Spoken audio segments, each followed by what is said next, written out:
Please take your seats quickly, ladies and gentlemen. Thank you. Hi guys, and welcome to OneMinuteTennis.com.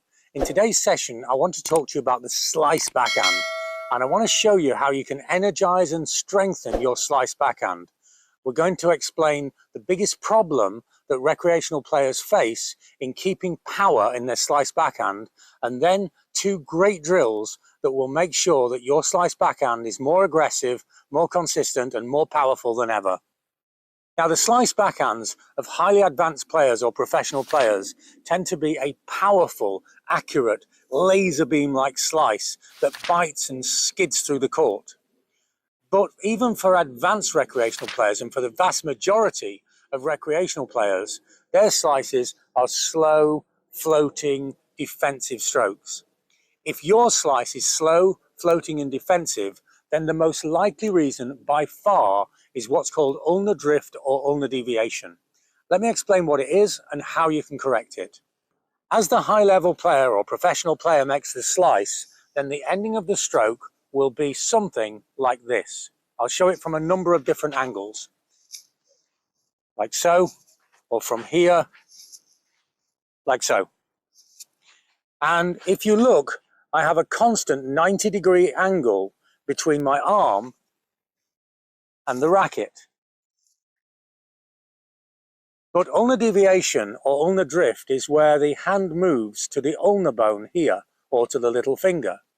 And when you look at most backhands in the world, probably your backhand, and if you look at the ending of the stroke, we have this position: the professional ending and the recreational ending.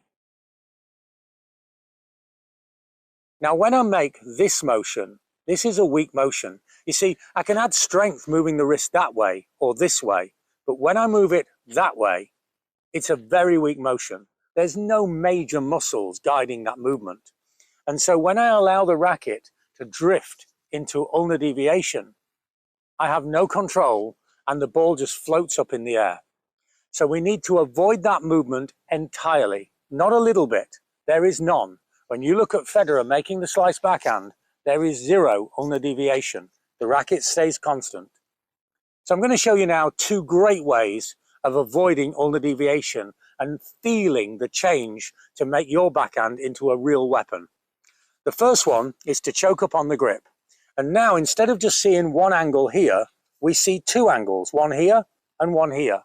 And now it becomes much more natural to keep this position. You see, the reason your racket drifts into ulnar deviation is that with the weight of the racket out here, then the momentum pulls it forwards.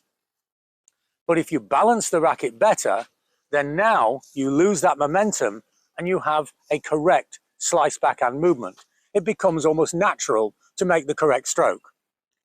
Now, after you've made a few practice strokes, a few swings, hitting the ball with this choked up grip, then now go to your normal grip and don't hit the ball this way. I want you to make a slice backhand stroke, but let go of the racket and then catch the racket.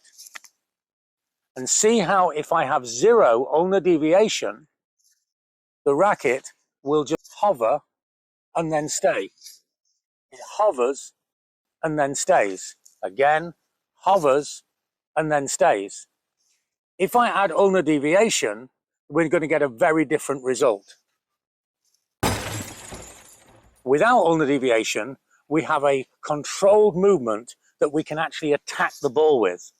But with ulnar deviation, the racket is out of control, and all you can do is slow the swing down, pop the ball in the air, and hope. So try these two drills. Remember, the first one is find the natural movement of the slice backhand, and then control the natural movement by releasing the racket and making sure it drops back into your hand. And then when you apply these into your stroke, you will find that you have a really aggressive, accurate, and consistent backhand that's truly on another level. I hope you like my ideas on tennis. If I can help more, check out our books on Amazon. We have books on every aspect of the game, and the books are unique because we all learn in different ways. Some people learn visually, some people learn by seeing the written word, and some people learn by just seeing the explanation. But the books, we have the explanation, we have clear illustrations, and every lesson is linked to YouTube videos, so you can see it, you can read it, and you can watch it, and then you can apply it. Or if you want more personalized help, check out what I'm doing with online coaching. I'm helping players all over the world, from professional players to my oldest client is 93, so no longer a professional, but players of all ages and all levels are benefiting from a unique service that we offer.